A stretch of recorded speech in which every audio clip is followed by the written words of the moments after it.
नमो विष्णुपादाय कृष्णपृष्ठाय भूतले श्रीमते भक्तिवेदान्त स्वामिनिति नामिने नमस्ते सारस्वते देवे गौरवाणी प्रचारिणे निर्विशेष शून्यवादी पाश्चात्यदेशतारिणे जय श्री कृष्ण चैतन्य प्रभु नित्यानंद श्री अद्वैत गदाधर श्रीवासादि गौर भक्त वृंदा Hare Krishna Krishna Krishna Hare Hare Hare Ram Krishna, Krishna, Krishna, Ram Hare Ram Hare, Hare Hare Hare. Rama, Hare Rama, Rama Rama, Hare Hare.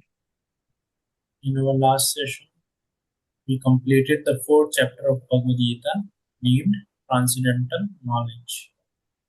Now today we'll be beginning fifth chapter of Bhagavad Gita, which is named as Karma Yoga, Action in Krishna Consciousness. So I am assuming all of you have good memory. Last week I gave a question to all of you that what is the difference between third chapter, which was named as Karma Yoga, and this fifth chapter, which is named as Karma Yoga, Action in Krishna Consciousness. What is the difference? Why both the chapter names are similar? So, anyone would like to answer? What is the you Hare know? Krishna Prabhuji. Yeah, please. Hare Krishna Prabhuji. Yes, The yes, please. chapter three is about action Mm-hmm. without any result or bearing the fruits of the results. It Mm-hmm. talks about karma. It does not talk about incomplete karma. It talks about karma. Madam, doing something is better. Doing something is better than doing nothing. And doing something is better than doing something for which you don't want the fruits. So that's the Mm-hmm. three levels it talks about. Whereas the chapter 5 talks about renunciation of the this thing. Why and how? That is what is discussed in the sannyasa. That is chapter number 5. All right. Yes. Anyone else? Prabhuji, uh, karma jog involves giving up attachment, which is Mm-hmm. of course requires cultivating right attitude towards the action itself. Everyone must engage in some sort of activity in this material world. Action can either bind one to this world or liberate one from it. By acting pleasure of Krishna without self selfish motives, one can be liberated from the law of karma and attain the transcendental knowledge of the self and the supreme. And karma sannyas yoga in fifth chapter, outwardly performing all actions, but inwardly renouncing their fruits. The wise man, purified by the fire of transcendental knowledge, attains peace, detachment, spiritual vision, and bliss. Yes. Anyone else would like to share something?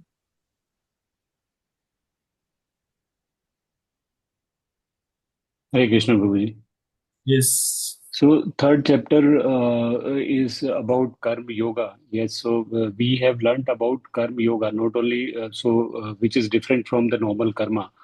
But Mm-hmm. when we say Karma Yoga, that means activities, whatever we are doing, if we dedicate those activities to Krishna, including the fruits of those activities and the skills, etc., whatever we are having. But if we continue to do those practices, but if we dedicate the results and fruits of those activities to Krishna, so that is Karma Yoga. Whereas in fifth chapter, we are talking about Karma Yoga and then action in Krishna consciousness. So then here we are saying that while doing the activity itself, we are having the consciousness, our consciousness is for Krishna. Mm-hmm. So, whereas in third chapter we were talking about renunciating the results of that activities. Here we are saying that activity itself is in that consciousness wherein every time we are thinking about Krishna. And moreover, we are also inculcating in our action those activities which are inclined towards bhakti. So a combination of these two, that means like we are utilizing those skill set and those things also with complete consciousness in Krishna throughout the period of that activity. Hmm. Hmm. Yes, someone else? Someone else would like to share? Hare Krishna, Prabhuji. Yes. Prabhuji, as the name suggests, I could understand what, the difference would be, but I still, use some AI tools to understand what is the difference. I'll be honest there. So, in chapter 3, Krishna teaches Arjuna the importance of performing one's duty without attachment to results. That is, the summary of chapter 3. However, in chapter 5, Krishna explains that renunciation and selfless action both lead to liberation, but acting with devotion to God, which is Hmm. Krishna consciousness, is superior.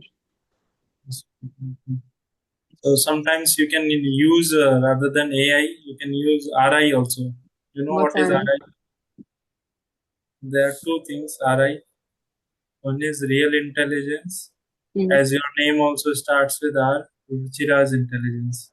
Both you With that, I could understand that it's karma is more to do with the action without expecting results out of it, and action with keeping Krishna at the center of everything. That can. would be the chapter 5. Yes. That was RI. Yes, sometimes real intelligence is important than artificial intelligence. So in Bhakti, Right. we should try to use our real intelligence. Yes. So basically, this third chapter and fifth chapter both are termed as Karma Yoga, whereas rightly, all of you, many of you have mentioned rightly that Krishna, in the third chapter, he brought out the concept of how karma has to be performed. Where we understood people who relate work to be worship. So, what kind of work that Krishna is referring, that is mentioned in third chapter of Bhagavad Gita, especially verse number 9 onwards, he starts mentioning clearly Yagnatha karmano nyatra loko yam karma bandhana tardartham karma kaunteya mukta sangha samachara. That work done as a sacrifice for Vishnu has to be performed, otherwise, work will bind us in this material existence. So, our work should be performed completely for the pleasure of the Lord. Now, here, and like that, Krishna, he uh, concluded the entire third chapter where he mentioned how, in what,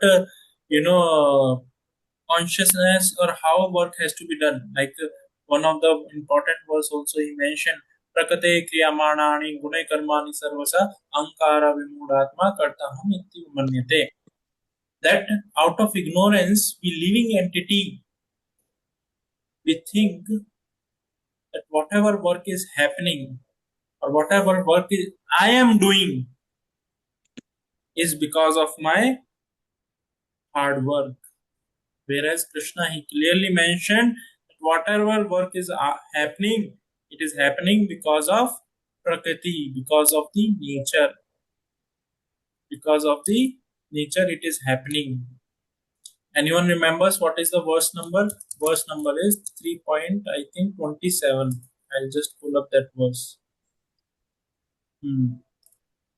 27th verse. Krishna is mentioning here.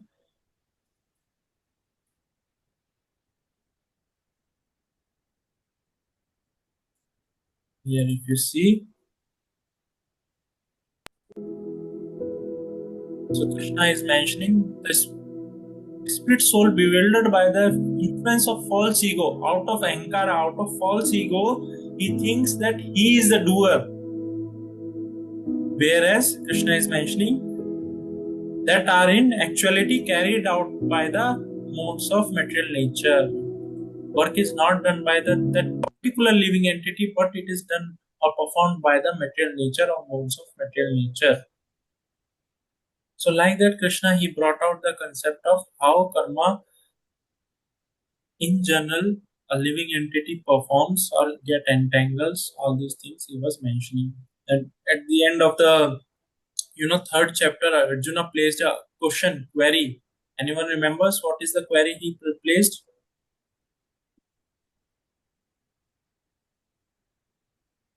Third छोड़ो, किसी को fourth chapter का याद नहीं होगा. So I'll tell. So what Krishna was telling, that Arjuna was asking, what is that force which impel a living entity to act sinfully? So that also Krishna explained. Kamesha krodesha rajoguna samudbhava mahashno mahapapa. Kamesha is lust which is born out of mode of passion. Kamesha krodesha, this lust and anger which is born out of mode of passion is the impelling force which drives a living entity to perform sinful activities. So that also at a great length Krishna spoke what are the sinful activities and how sinful activities bind the living entity into this material existence. All these things Krishna is shared in the third chapter. Now here, if we understand fifth chapter, so fifth chapter, which is also known as Karma Yoga, action in Krishna consciousness. So Krishna here, he will be moreover mentioning how a person who is situated on Brahma Bhuta platform, who is situated on transcendental platform, how such person performs the work and how that person is supposed to perform the work. What kind of consciousness that person is having. And how this thing came into the, this thing, because Arjuna will start with the fifth chapter now. I'll just share the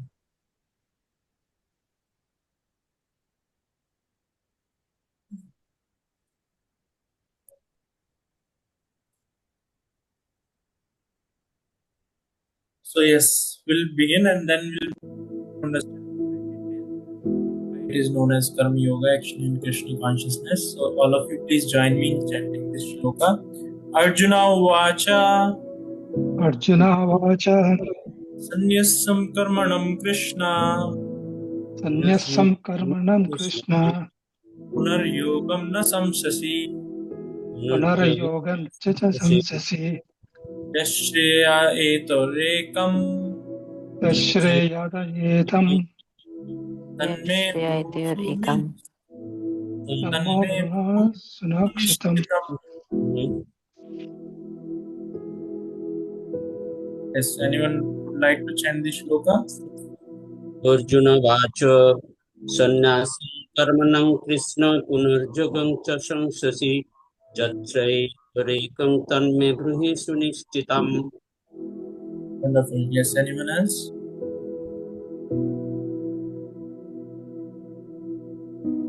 Anyone else would like to Arjuna chant? uvacha sannyasam karmanam Krishna punarjogam cha sansasi yat shreya etyor ekam tanme bruhi sunishchitam. Wonderful. Yes, someone else?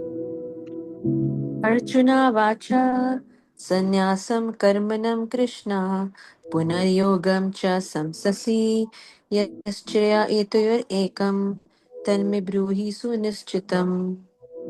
Yes, someone else? Arjuna Uvacha Sanyasam Karmanam Krishna Punaryogam cha Samsasi Yach Shreya Etayor Ekam Tanme Bruhi Sunishchitam. Wonderful. Yes, someone else? Arjuna Uvacha Sanyasam Karmanam Krishna Yorgam Sanshashi Yecheya Etyorekam Tanme Bruhi Sunishitam. Wonderful. Yes, someone else?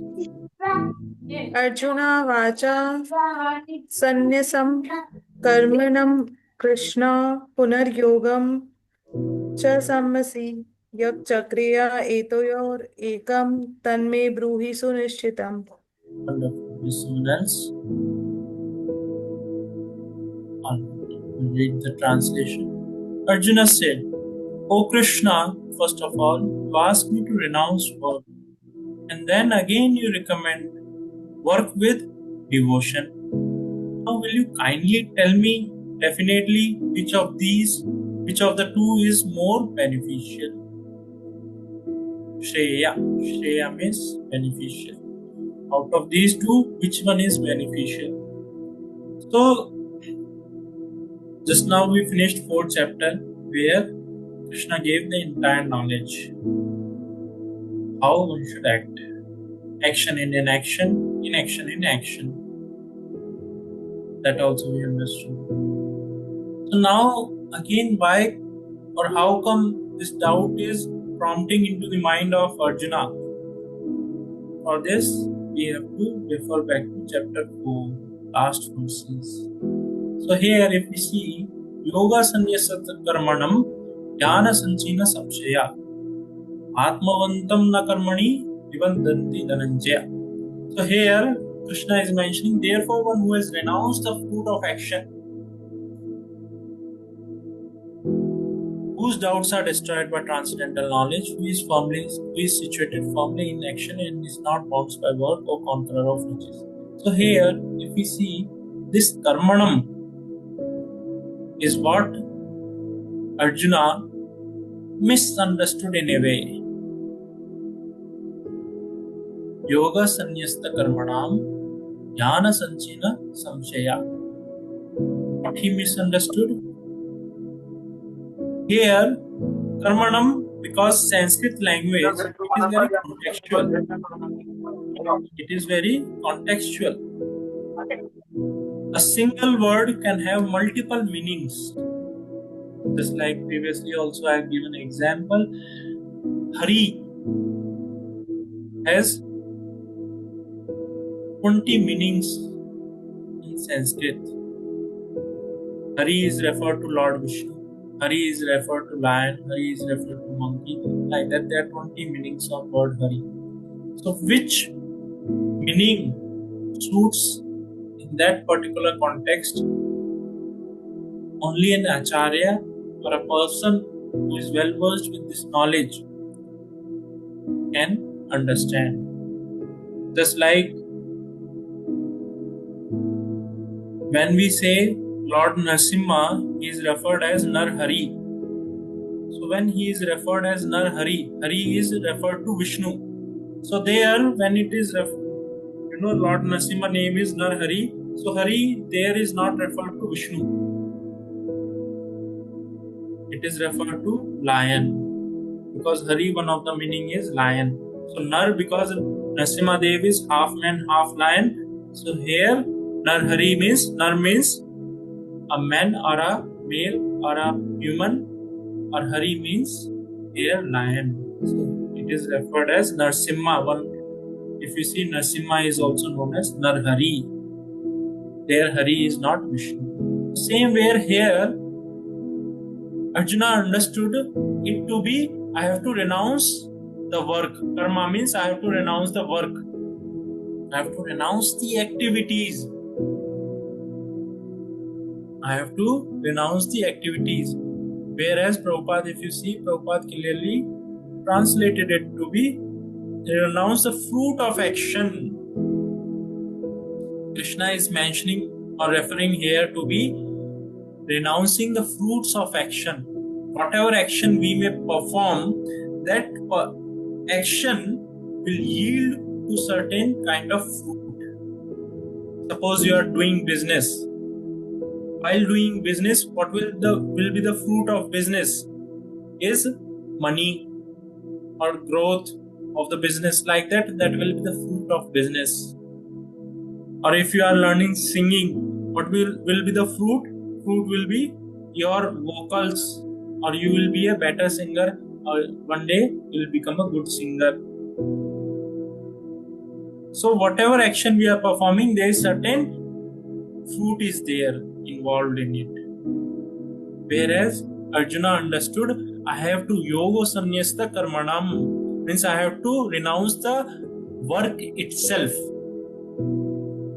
That is what Arjuna understood.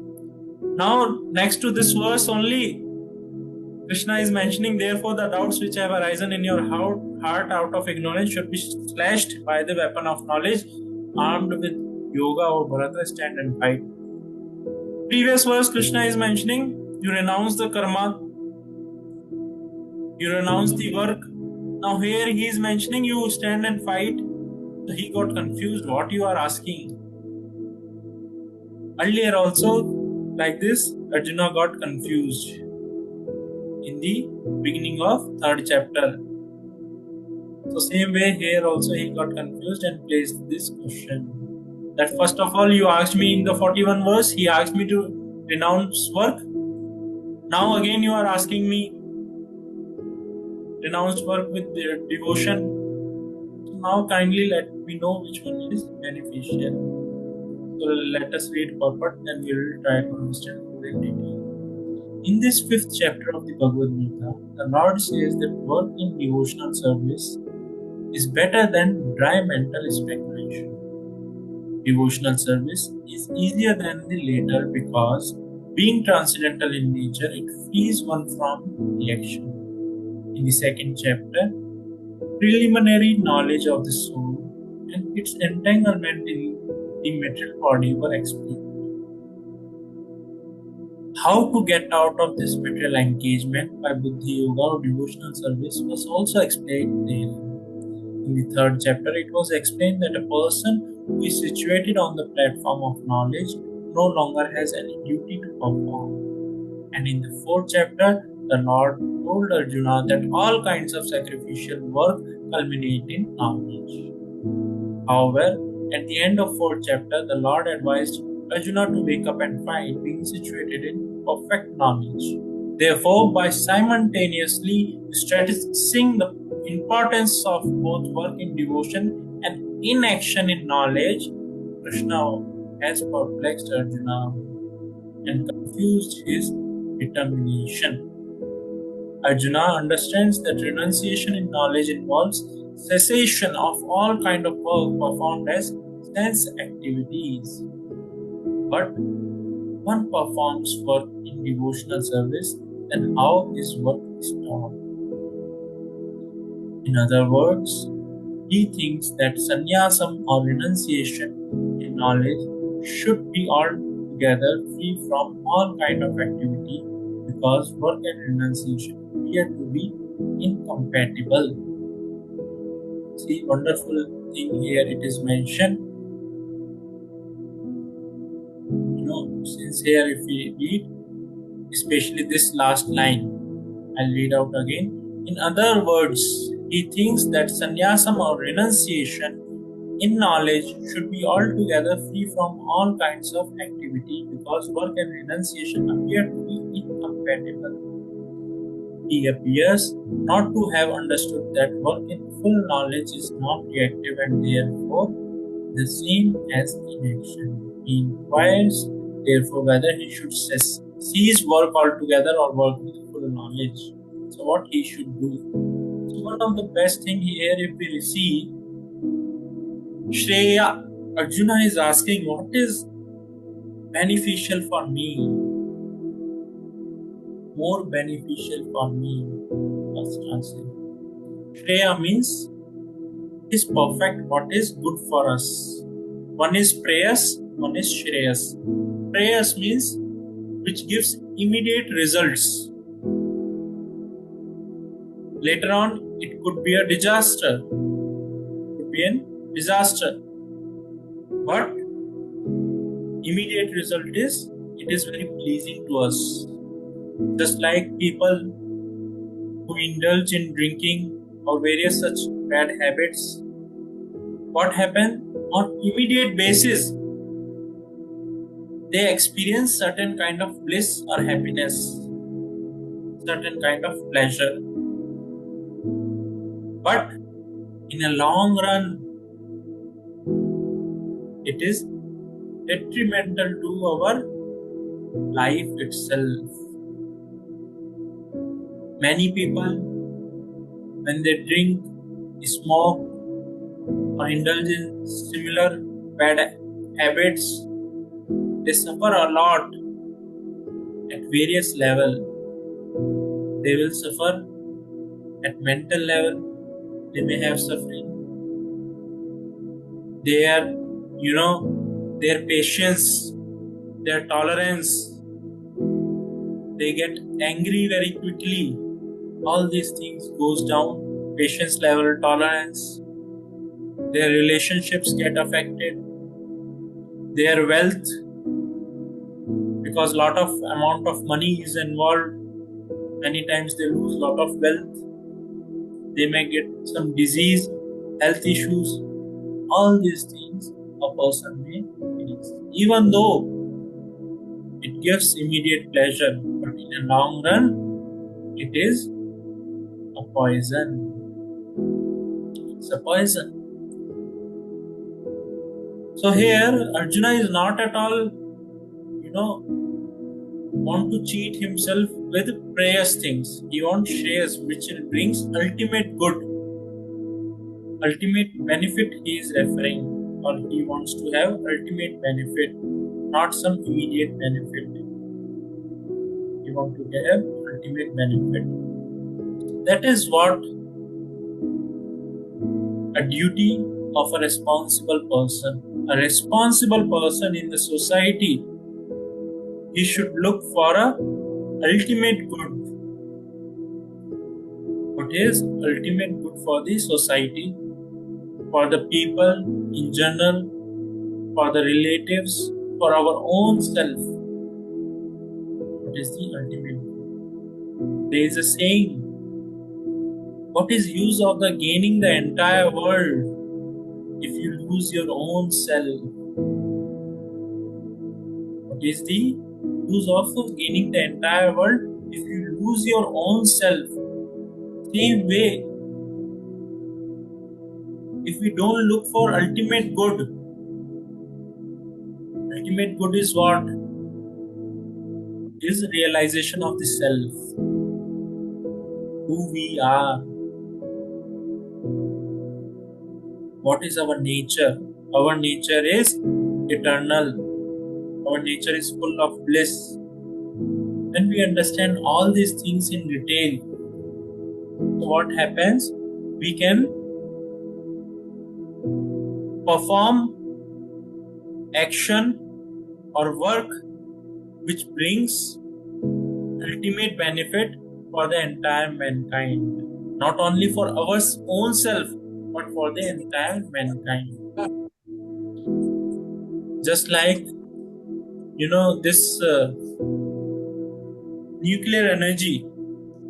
This nuclear energy is a very, crucial thing for a nation, for any nation.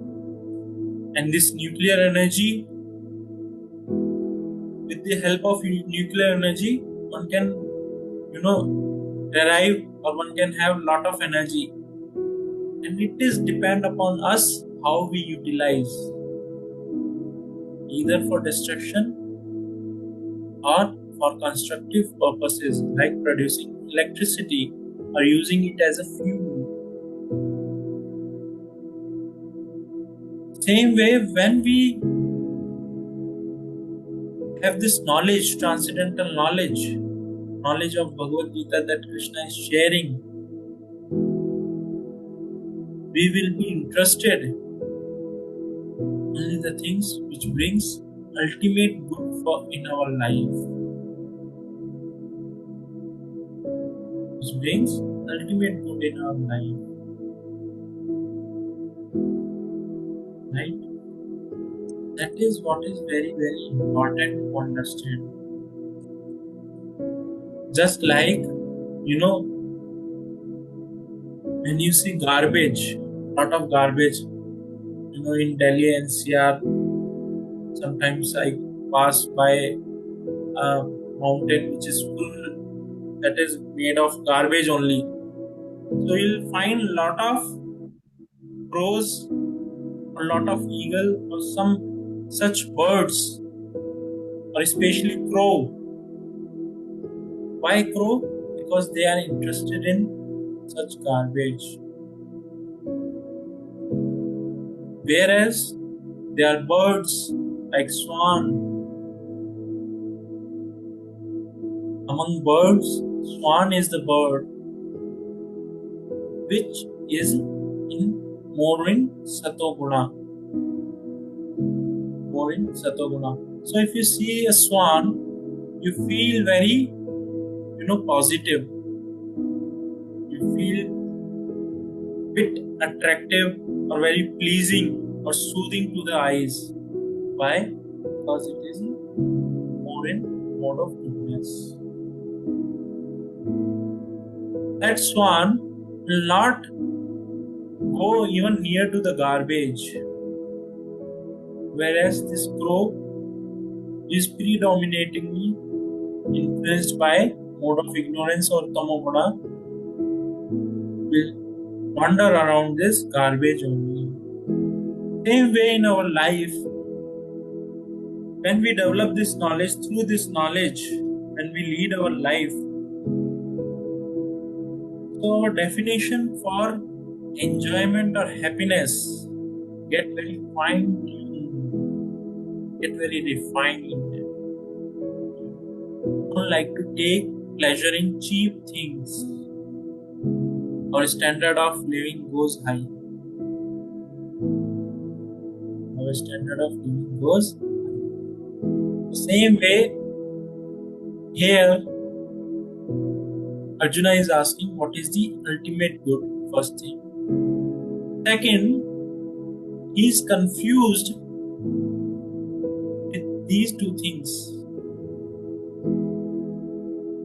When we refer to word sannyas, so in general the word, when we hear this word sannyas, the picture comes in front of us is, or our mind is, now this person who has taken up sannyas, he has no work to perform. He is free from all work. He has left all the works. He is free from all work. He has no work to perform. This is what pictures comes into our mind. The same way, Arjuna is also, first of all, you ask me to renounce work. Like that he is asking. And then again you recommend work with devotion. Now you are recommending work with devotion or work with this transcendental knowledge. So what is that? So this is what Arjuna is clarifying. Arjuna understands renunciation in knowledge involves cessation of all kinds of work performed as sense activities. So this is the first case. First case is sannyasa. This is what he is thinking. But if one performs work in devotional service, then how work is stopped? This is the question. Now, second case over here, if you see, is then again you recommend work with devotion. First thing is sannyas. Second thing is karma yoga. You are recommending work in devotion. So when work in devotion, Nivadanti, earlier Krishna was mentioning, it frees oneself from all kind of reaction. So how it is possible that this kind of work is freeing oneself from all kind of reaction? How work can, because when you do work, you get result of it, you get reaction of it. When you perform work, you get reaction of it. Right? Either good or bad. Punya or pap. Whatever activity you may do, either you will get punya or pap. But you will get reaction. So now, the question is, how come this work in devotional service, or how come work with devotion, work in bhakti or work with devotion can free us from the reaction? This is what is the question, and that is what Krishna is going to explain in detail. Because when we say renunciation simply one understands as free from all kinds of work. Whereas working in devotion, that is referred as highest sannyasa. So both looks to be incompatible. This is what Krishna is going to explain here. How work in bhakti or work in devotion or work done with devotion is non-reactive. Is also known as inaction in action. So let us understand here. We will chant this shloka. Shri Bhagavan Uvacha Sanyasa Karmana Yogascha Nihat Shreyas Parava Ubho Teyostu Karma Sanyasyat Karma Yogo Vishishyate. Translation. The Blessed Lord said, the renunciation of work and work in devotion are both good for liberation. But of the two, work in devotional service is better than renunciation of work. So here, Krishna is mentioning of the two, working in bhakti, performing karma in bhakti is better than renouncing the work, renunciation of work.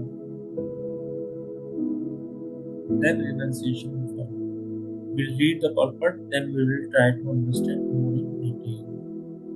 Purport. Fruitive activities seeking sense gratification are cause for material bondage. As long as one is engaged in activities aimed at improving the standard of bodily comfort, one is sure to transmigrate from different types of body, thereby continuing material bondage perpetually. Srimad Bhagavatam confirms this as follows. Nunam pramatta kurvante vikrama yadindriya priti apranoti nasadu manyayatatmano yam asan api kleshad ashesha deha prabhavastadavad abodhajato yavan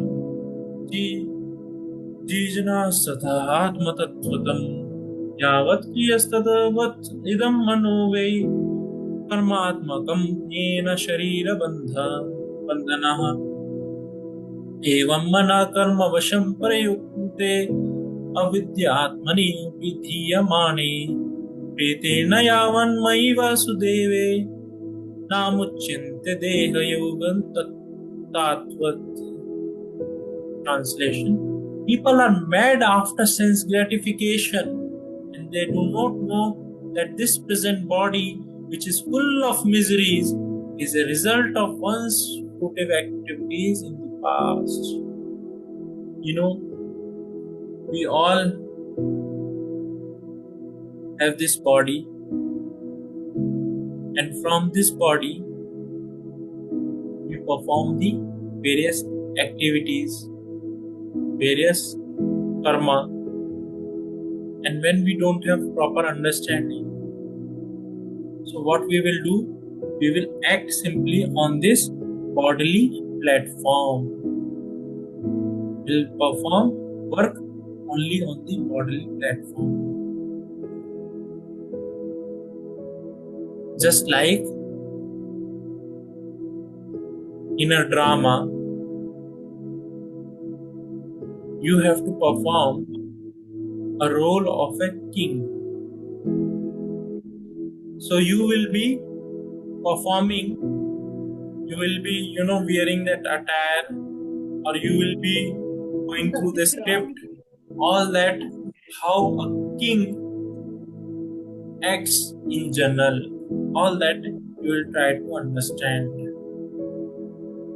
So you will act in that way. On the stage, you will be acting as a king. But in actuality, Are you a king? No, you are not the king. You were supposed to play a role of a king.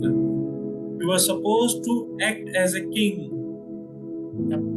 You were नहीं assigned आपसे call करो ना, मैं the role Prabhu ji सुन of रहे a king. हैं mute पे है That ना। was your,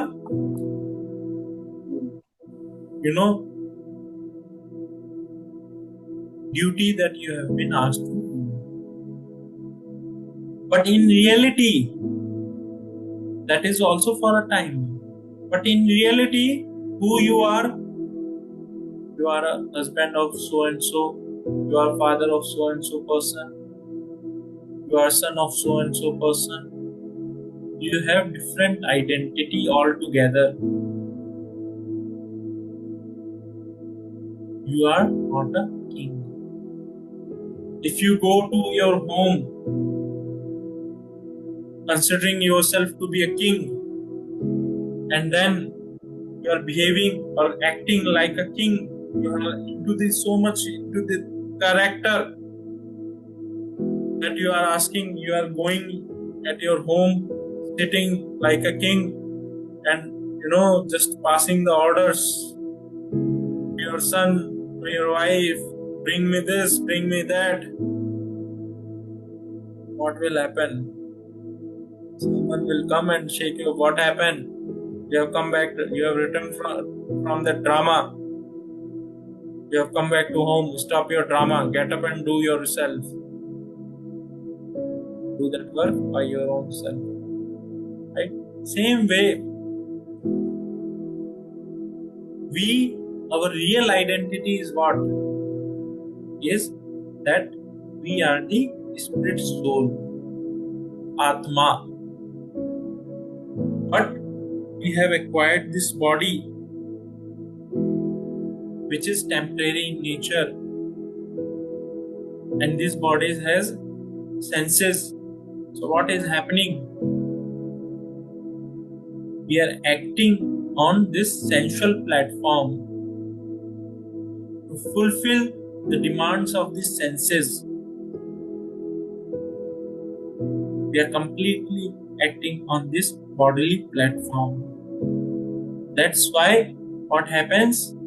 We get stuck.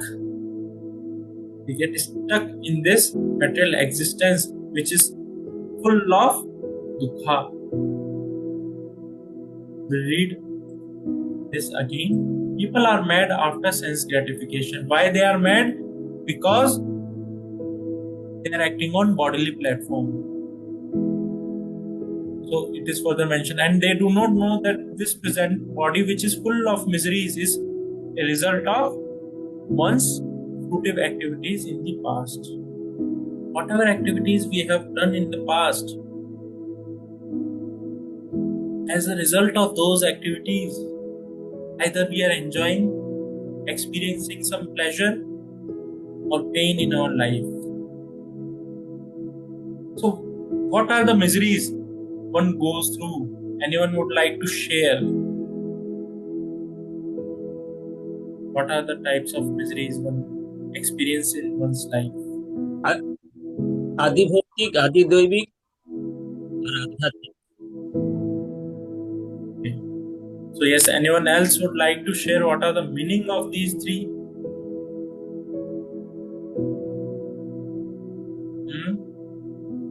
Adhibhautik means the problems arising because of the body.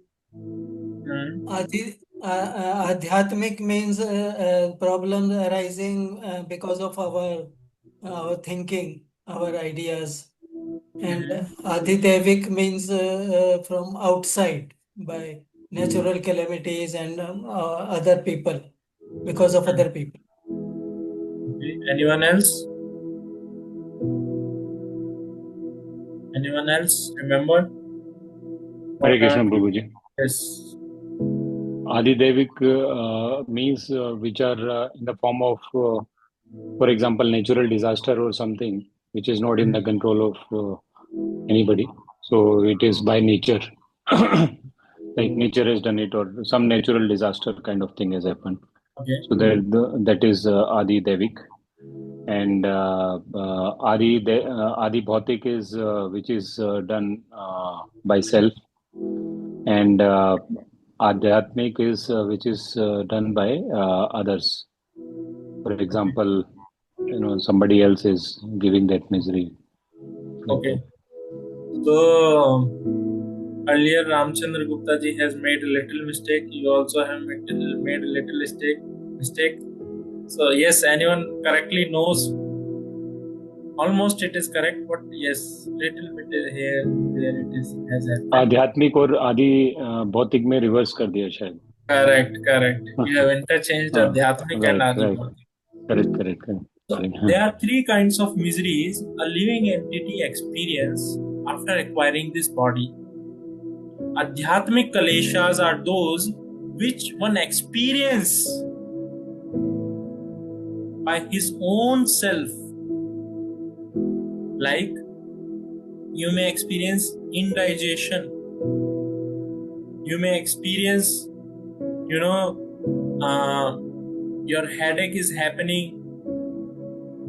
All that is, or you are exerted physically, you got exertion, lot of exertion, you are completely exhausted, tired.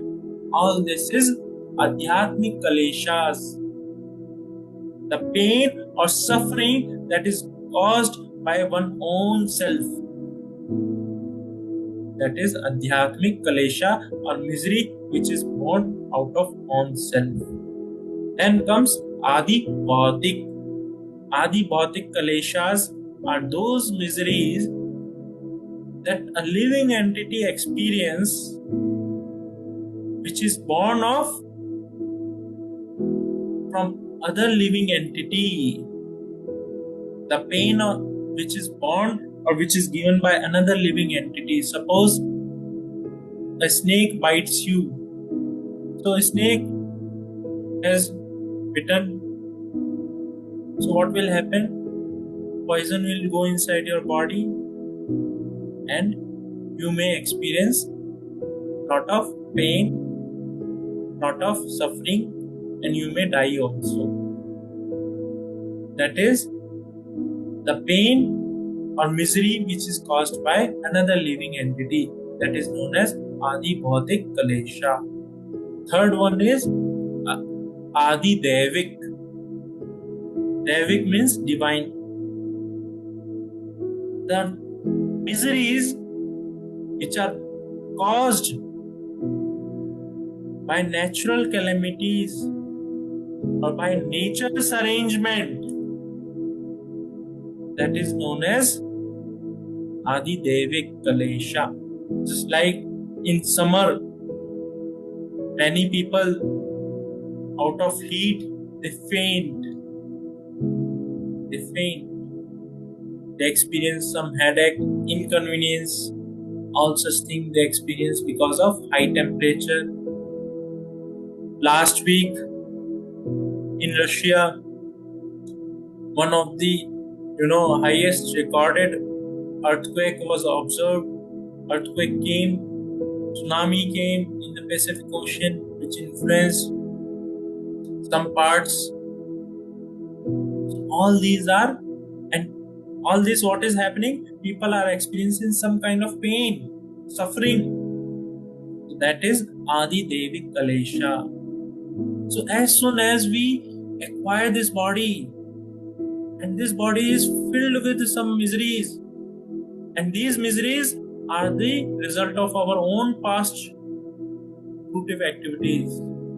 Although further we'll read, although this body is temporary, this body is temporary, it will remain with us for 50, 60 or maybe 100 years. For certain time period, this body is there with us. It is always troubling in many ways. Always there is some kind of trouble is involved in these three forms: Adi, Adhyatmic, Adi Bhautik, Adi Devik. Therefore, to act for sense gratification is not good. Because when we act for sense gratification, when we are acting on this bodily platform, it is very, very difficult, to come out of this bodily platform to get liberated. Just like, suppose a child is there, small child, 10 years old maybe. That child needs a car, and you have brought a remote control car for the child. That child is, let's say, 6-7 years old. You have given a nice, remote control car, wonderful car. Now child is growing, turned up 12 years old, 13 years old. You want to give that child a car that he can, small kids, they get car in which they can sit and they can, by themselves, they can control a bit.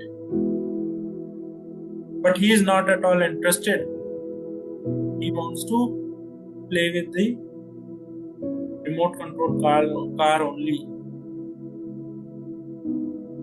The same way, if we act on bodily platform, if we indulge in for sense gratification only, then where is the opportunity for us to act on spirit level, at soul level? Because simultaneously both are not possible. Either you act on bodily platform or you act on that.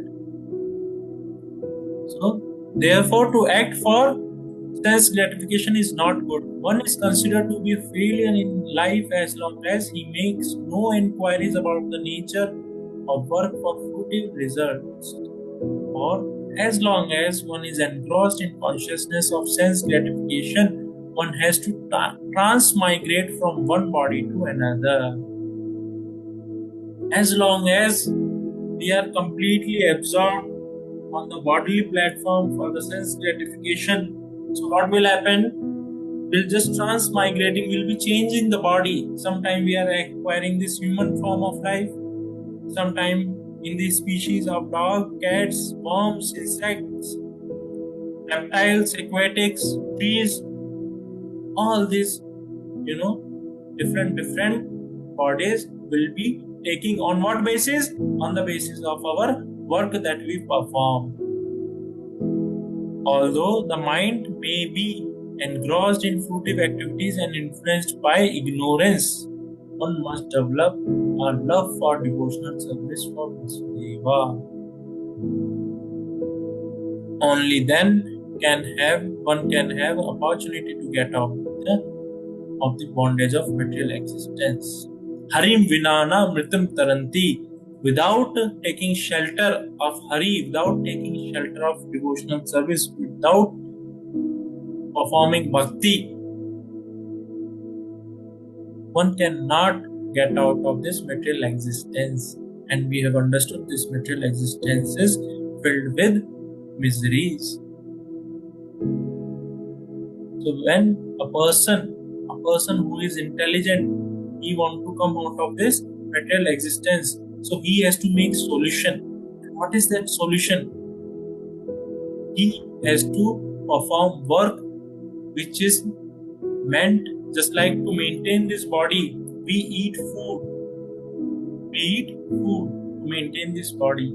Same way, for spirit soul, for Atma, feed or nourish soul, we have to perform this devotional service.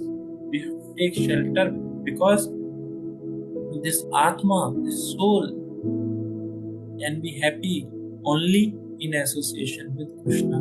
Just like a fish, how much ever facility you may facilitate to that fish, if water is not there, it is of no good, it is of no use. You may provide a nice gold, vessel, you may provide nice bedding, this, that, but if water is not there, all this has no meaning. Same way, we have got this human form of life. If we don't take this opportunity to get out of this material existence by taking shelter of bhakti, by taking shelter of devotional service to Vasudev. then it is of no use. We don't take shelter of Vasudeva. So this human form of life, which is very rare, by Krishna's grace we have got this. We should take full privilege of this, or we should take best of the use of this human form of life. And what is that? To develop bhakti, to develop devotional service, to develop love for Vasudeva, for Krishna. Therefore, jnana or knowledge that one is not this material body but spirit soul is not sufficient for liberation. See, here Prabhupada is mentioning just knowledge is not sufficient.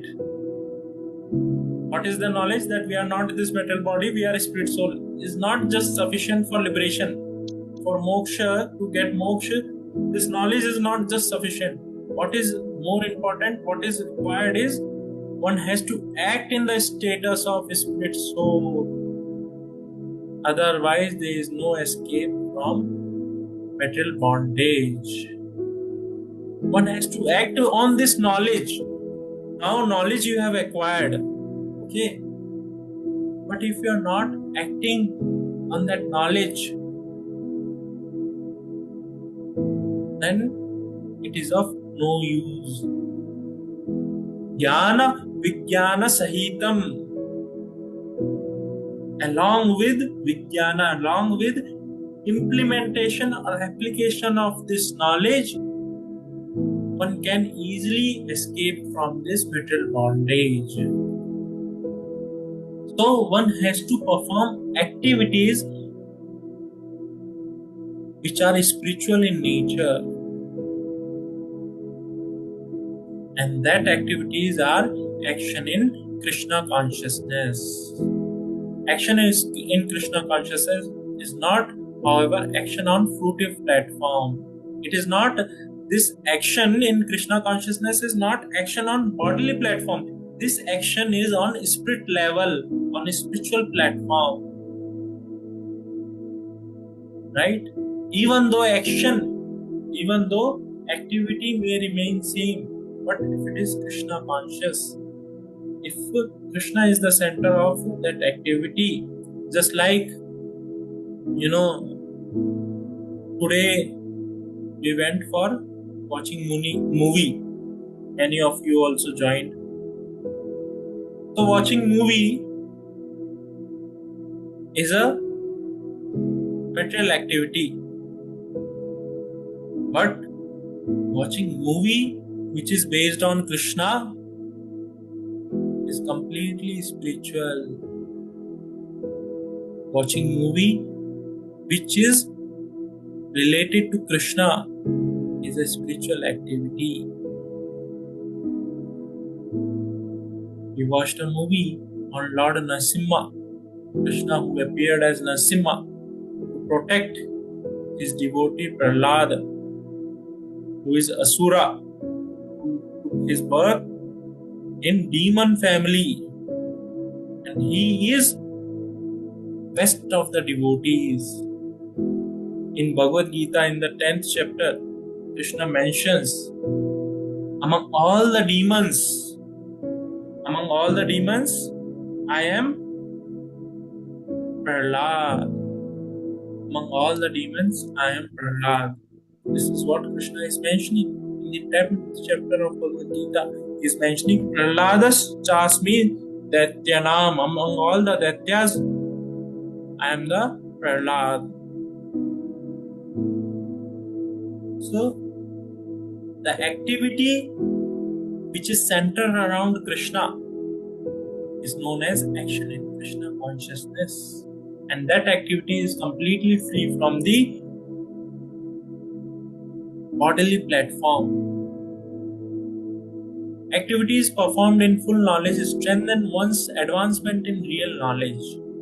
Without Krishna consciousness, mere renunciation of fruitive activities does not actually purify the heart of a conditioned soul. As long as a heart is not purified, one has to work on the fruitive platform, but action in Krishna consciousness helps one escape from the result of fruitive action so that one need not descend to the material platform. So when someone's perform action which are centered around Krishna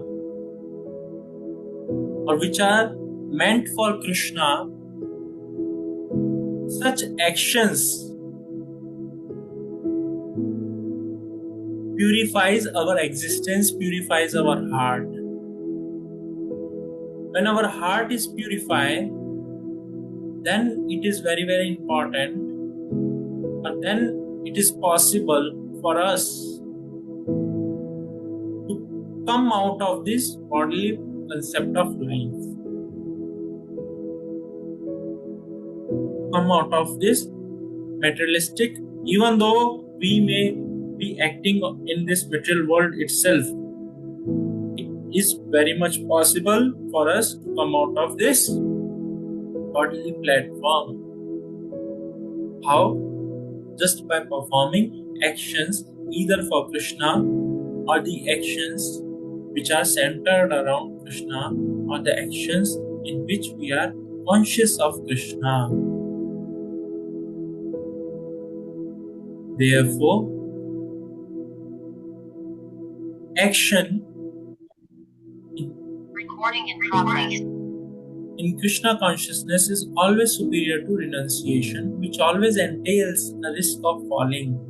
Renunciation without Krishna consciousness is incomplete, as confirmed by Srila Rupa Goswami in his Bhakti Rasamrita Sindhu. He says, Prapanchanyakya buddhya hari sambandhi vastunaha mumukshuvi parityago vairagyam falgu katyate. He is mentioning renunciation by person eager to achieve liberation of things which are related to Krishna, which are related to the Supreme Personality of Godhead, though they are material, is called incomplete renunciation. See, Krishna, he mentions in the Bhagavad Gita, further in further chapter also we will read that Aham sarvasya prabhavo matta sarvam pravartate iti matva bhajante mam, that from me everything has emanated. Even this material existence, what we see, has emanated from Krishna. It has come into the existence because of Krishna. So, this entire material existence which has emanated from Krishna, many times out of incomplete understanding or out of immaturity, we will renounce everything. No, I don't want. Like that, neti, like that, we may renounce everything. But a person who understands Nirbandhe Sambandha Krishna Yukta Vairagya Uchyate, who understand that all this entire existence, this material energy, or various objects of this material energy has a role to play, has its own utility, and can be engaged in the service of Krishna, that person is situated on the highest level of Yukta Vairagya. That person is situated on the highest level of renunciation. Just like this system is there, this laptop is there. With this laptop, I can perform a lot of work. But when I perform work which are related to Krishna, or which help me to serve Krishna, so what is happening? That is the right way to utilize this material energy, product of material energy, which is laptop. I have got these eyes. These eyes are given to me so that I can, see some form. So when I utilize these eyes to see things are related to Krishna, or to see Krishna's deities, Krishna's various forms, all these things, read about Krishna, or whatever I may see, if that helps me to remember Krishna, then these eyes are rightly situated. I may, no, I don't want to see with these eyes. I don't want to see this, I don't want to see that. I just want to sit at one place, close my eyes and meditate. I just want to sit at one place or just see the form in front of me, that is of Krishna. Nothing else I don't want to see. So that is incomplete renunciation. That is incomplete renunciation. The complete renunciation is what? I also see with these eyes, but I see everything in relationship with Krishna. If I am seeing a plant, I am seeing it as a creation of Krishna. How Krishna has beautifully created such a plant that just on water and with the help of sunlight, this plant is growing. Just like this plant I am having next to me. This plant is indoor plant. It is all of you might be knowing bamboo plant. We say indoor bamboo plant or like that. So this plant does not require much of sunlight also. Only thing it requires is oxygen and water. And I am seeing within a year this plant has grown a lot. Almost some 4 or 5 inches it has grown. So what a wonderful creation it is. Just like for us, we can understand, yes, we are intaking some food is there, some object is there. With that, we are gaining or maintaining our body weight. We are, gaining, we are getting fat, all these things are there. But this plant, you have to give RO water and only oxygen. With these two things, this plant is gaining weight. Whereas to, gain weight of my body, I have to eat more. But for this plant, there is no solid food, nothing. Just water, oxygen, and little bit of sunlight. Not much also. This plant is fine. No gross, if you see in that way, no gross food is given. But just like other plant, other trees, or at least they are grounded, they are on roots are there, roots are there in the sense they are on some soil and all that is there. Through soil, they are extracting nutrients and all those things.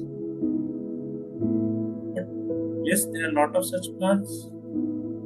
So, like this, when we see what a wonderful creation of Krishna it is, so that is the perfect level of renunciation. Renunciation is complete when it is knowledge that everything is in existence, is complete when it is in knowledge that everything in existence belongs to the Lord, and there one should not claim proprietorship over anything.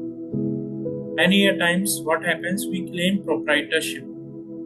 Just like, suppose those who are working, they say, it's my hard-earned money, my blood and sweat money. So if we try to understand from where this blood and sweat has come, ultimate source of this is Krishna. So when we understand whatever I am getting, even though today I am able to work, I have an ability to work, to move my hand, all these abilities from where we are getting. If it could have been my own ability, then why someone gets paralysis or someone who is in coma is not able to move his own hand? Or why this dead body is not able to perform any action? not able to do anything. Whereas I am having ability to move my hand to perform some work, and out of performing that work, suppose I am earning some money, this, that. From where that ability is coming? That Krishna mentions, I am the ability in the man. That ability we get from Krishna. So that is complete renunciation, complete understanding of renunciation. One should understand that factually nothing belongs to anyone. Then where is the question of renunciation? When renunciation means tyagna. You renounce something or you give away something. That is what is renunciation. Suppose you have 1 crore rupees. You can renounce that because you are having it. You are owing that. You can renounce it. But suppose if you don't have 1 crore rupees, it is not yours. You are working in a bank. You are a cashier. In the chest, there is 1 crore rupees is there. Can you renounce that? Oh, take away this money. You cannot renounce that. Because that money does not belong to you. That belongs to bank. Bank is the owner. You are handling that. You are in charge of handling that money. You are not owner of it. Same way, when we understand this fact that nothing belongs to me, this body is also not mine. This body I've got from this material energy, material nature. And that material nature is working under the direction of Krishna. Whatever oxygen is I am breathing, that is not mine. So when we understand this fact that nothing belongs to me, so where is the question of renouncing? If nothing belongs to me, how I can renounce anything? If I am owner of something, when I renounce, it is understandable. It is understandable. It makes sense. But I am owner of nothing. Nothing belongs to me. Then what I am renouncing? That is incomplete understanding. Complete understanding is everything belongs to Krishna. And that should be engaged in Krishna's service. That is the real renunciation. Nirbandhe sambandha Krishna yukta vairagya uchyate. That vairagya is yukta vairagya uchyate. That is the highest level of renunciation.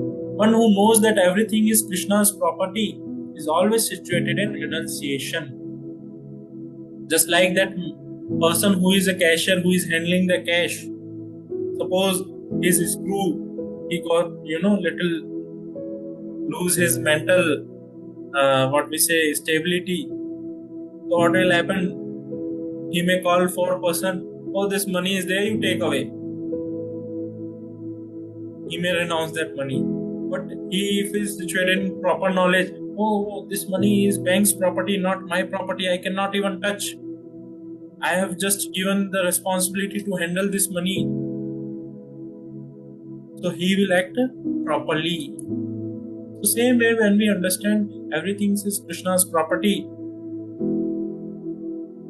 we are situated on real platform of renunciation. Since everything belongs to Krishna, everything should be employed in the service of Krishna. Just like that money belongs to bank, so that money should be utilized for bank purposes. Not like, okay, let me take 1 lakh along with me today. Let me utilize this 1 lakh for my, family affairs. Let me take some 5 lakh rupees. Let me go and purchase some, car for myself. Every time I'm commuting from my home to bank with a lot of difficulties. Let me go, with ease. Let me purchase car. So let me take some 5 lakh rupees. Oh, if you do that, you will be behind the bars. may be prosecuted. But if you have proper understanding, my duty is to handle this money with great care for bank purposes, and at the end of the month, this bank will reward me with some salary, and with that I have to manage. So that is the proper understanding. So when we understand that everything belongs to Krishna, whatever is there in this existence belongs to Krishna, so we can act on that spiritual platform. This perfect form of action in Krishna consciousness is far better than any amount of artificial renunciation by a sannyasi of Mayavadi school. Artificial renunciation is we give away everything, we renounce everything. We renounce everything, thinking it to be mine, whereas nothing belongs to me, nothing is mine. So where is the question of renouncing? If it is yours, then if you renounce, it is understandable. If it is not yours, then how can you renounce? So this understanding is very, very important. This understanding is very important. So here in these verses, Arjuna is placing his confusion that first you were asking me to renounce the work. Now you are asking work with devotion. Which one is best? So Krishna is clearly mentioning of these two, work in devotion is best, is prayas. Is prayas. And when you act on that,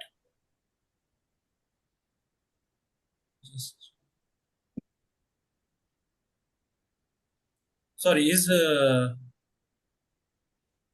just a minute, just pull up. So here Krishna, he clearly mentions that work in devotion is shreyas, is best. Sannyasa karmana yogascha nirashreyas paramato shreyas. Here he is mentioning shreyas. Work in devotion is shreyas. Shreyas means is best.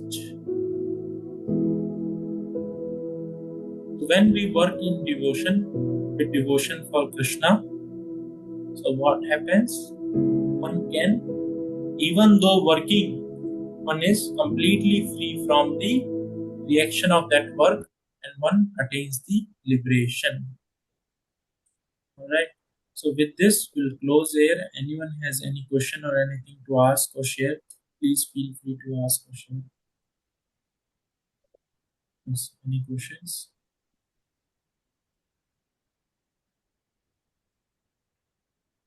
Alright, so with this, we'll end here.